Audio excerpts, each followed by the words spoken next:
वैशाख मास महात्म का 10वां अध्याय है।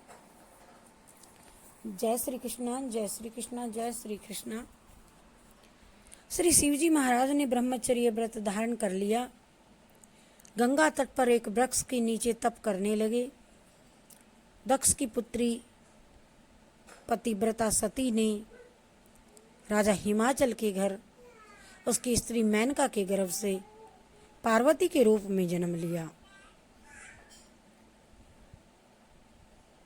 तथा वहीं पर उनका पालन पोषण होने लगा। इसी समय तारकासुर नाम का एक राक्षस उत्पन्न हुआ और जिसने महातप करके ब्रह्मा जी को प्रसन्न किया। और ब्रह्मा जी ने यह वरदान पा लिया कि वह देवता, राक्षस, नाग व मनुष्य किसी से ब्रह्मा जी से उस राक्षस ने यह वरदान पा लिया कि वह देवता, राक्षस, नाग व मनुष्य किसी से नहीं मरेगा। इस प्रकार के आयुध, अस्त्र शस्त्र से भी वह नहीं मरेगा किसी प्रकार से, परंतु किसी रुद्र भगवान के पुत्र से तेरी मृत्यु होगी। तो राक्षस ने सोचा कि जब शिव के स्त्री ही ना होगी तो पुत्र ही कहां से होगा, फिर मृत्यु ही मेरी कैसे होगी, हो ही नहीं सकेगी। इस कारण वह कह दिया कि तथास्तु। ऐसा वर पाकर तारकासुर ने सबको दुख देना आरंभ कर दिया। देवताओं को अपना दास बना लिया और देवांगनाओं को दासी बना लिया। सब प्रकार से देवता अत्यंत दुखी हो गए तो वे ब्रह्मा जी की शरण में पहुंचे। ब्रह्मा जी ने उनके दुख को सुनकर के कहा कि वर देते समय हमने उस राक्षस को कहा था कि उसकी मृत्यु शिव के पुत्र के हाथ से है, अतः सिवाय रुद्र के पुत्र के उसकी मृत्यु और किसी उपाय से न होगी। इसीलिए ऐसा उपाय करना चाहिए कि शिव की स्त्री सती ने दक्ष के यज्ञ में अपने प्राण त्याग दिए थे, अब उसने पार्वती के रूप में हिमाचल के घर में जन्म ले लिया है, परंतु रुद्र भगवान हिमाचल के शिखर पर घोर तप कर रहे हैं। सो ऐसा उपाय हमें करना चाहिए कि जिससे रुद्र का पार्वती जी के साथ पाणी ग्रहण हो जाए। तब सब देवताओं ने इंद्र सहित अमरावतीपुरी में जाकर के गुरु बृहस्पति जी से सलाह ली और फिर इंद्र ने अपने कार्य की सिद्धि के लिए नारद तथा कामदेव को बुलाया और उसने कहा कि वह हिमाचल के घर जाकर के उनको समझाए कि पहले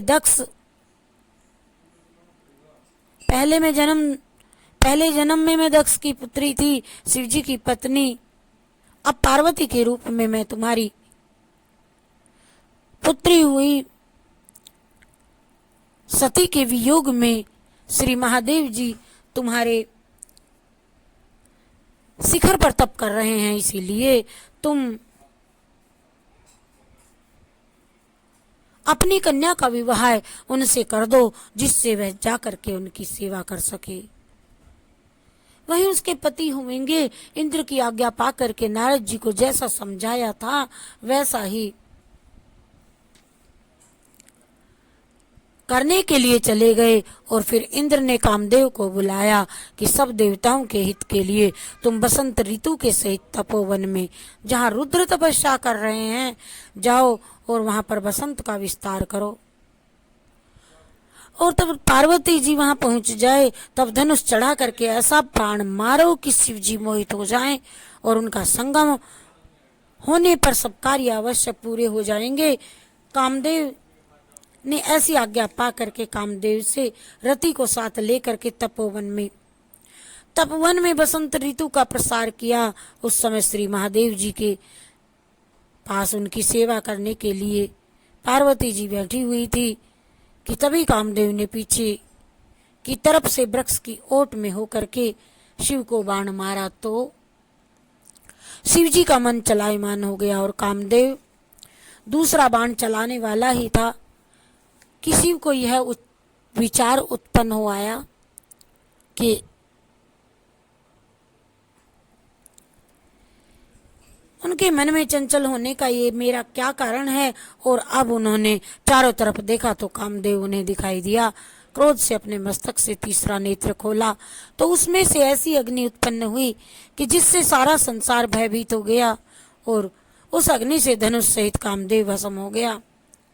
सब देवता अपने कार्य की सिद्धि समझ करके इधर उधर चले गए तथा पार्वती जी भी एक और डर करके दूर जा खड़ी हुई।